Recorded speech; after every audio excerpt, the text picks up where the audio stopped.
Cours de hygiène et normes, partie 1.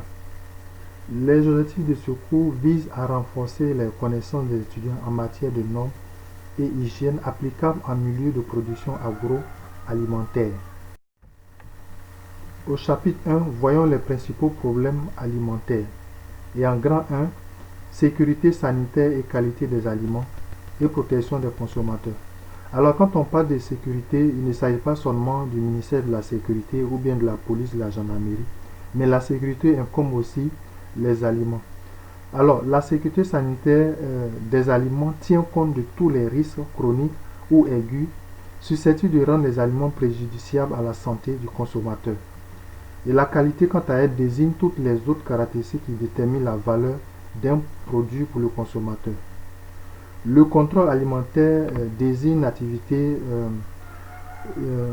officielle obligatoire de la réglementation qui incombe aux autorités nationales ou locales chargées d'assurer la protection du consommateur, de veiller à la sécurité sanitaire, à l'intégrité et à l'adaptation à la population humaine de tous les aliments.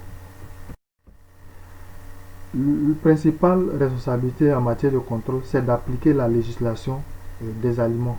Et cette législation vise à protéger le consommateur contre les produits impurs.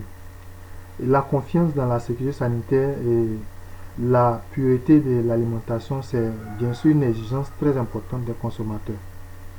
Alors, tous les risques d'origine alimentaire qu'on peut trouver, ce sont les risques microbiologiques, les risques des résidus pesticides, le mauvais usage des additifs alimentaires, les polluants chimiques, notamment les toxines biologiques et puis la falsification des produits. Les consommateurs s'attendent à être protégés tout le long de la chaîne alimentaire contre tous les risques présents. C'est-à-dire de la ferme, on dit toujours cette expression-là, de la ferme à la table. Voilà.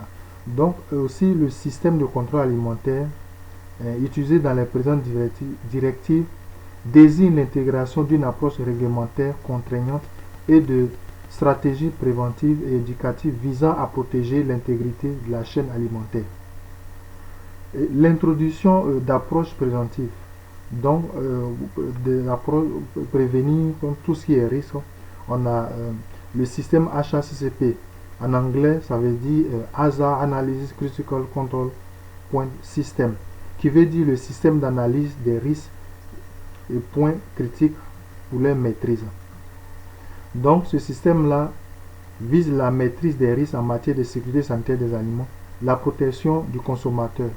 Il stimule aussi efficacement l'agriculture et les industries de transformation alimentaire et en outre aussi le commerce national et international des aliments. En grand 2, les considérations générales. Petit a, le commerce international.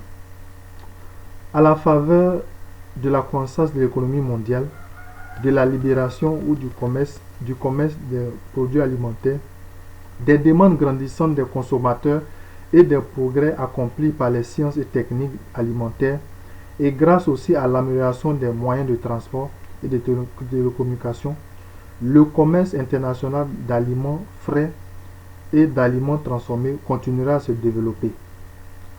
Puisque les économies de la plupart des pays en général reposent essentiellement sur les productions agricoles, les mesures de protection des aliments jouent un rôle décisif. En petit b, voyons la commission du Codex Alimentarius.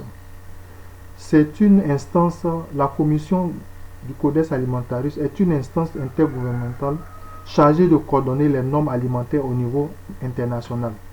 Ses objectifs sont de protéger la santé des consommateurs, garantir la loyauté des pratiques commerciales.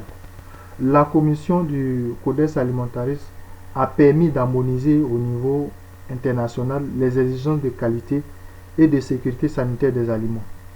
A permis aussi l'élaboration des normes internationales pour un vaste éventail de produits alimentaires et des exigences spécifiques relatives aux résidus de pesticides, aux additifs alimentaires, aux résidus de médicaments vétérinaires, à l'hygiène, aux polluants alimentaires, à l'étiquetage, etc. Ces recommandations du Codex sont utilisées par le gouvernement pour définir et préciser les mesures et les programmes mis en œuvre dans le cadre de leur système national de contrôle.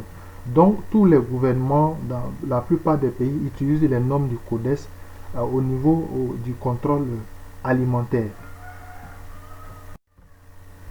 En CPTC, accord sur l'application des mesures sanitaires et phytosanitaires et sur les obstacles techniques au commerce.